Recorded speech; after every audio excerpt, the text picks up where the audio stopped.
Alam mo, sir, ganito, ha? Mabutit na lang nandito if you give me time. Ang pulis, sir, kawawa. Hindi mo alam, pag na... Ito, nandito itong mga... Pag ang pulis na pahilan ng kaso, sir, suspended yan.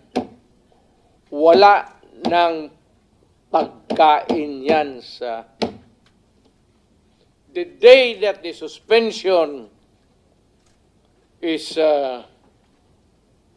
issued, that day, ang pulis wala ng pagkain, ang mga pamilya nila wala ng pera, ang mga bata wala ng pamasahe, hinto lahat. Paralyze ang pamilya ng pulis. Hindi ninyo alam yan.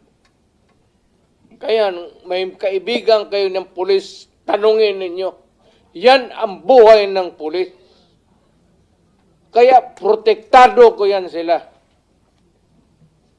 Pagka in the fulfillment of duty, sabi ko sa kanila, magpakamatay ako sa inyo.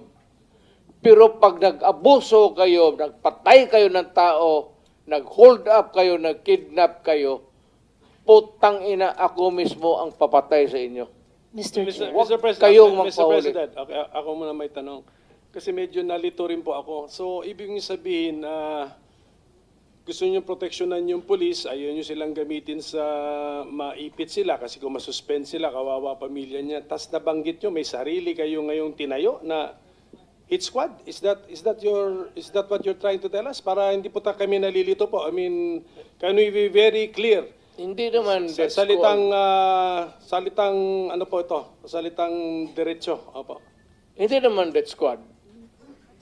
Basta alam ng tao sa Davao na nandyan ako at magkamali ka and you commit a heinous crime at walang mapuntahan yung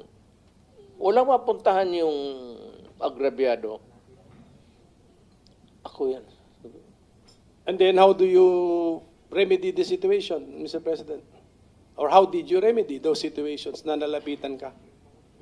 When I am called for another investigation, sir, sabihin ko, hindi ko man ito drama.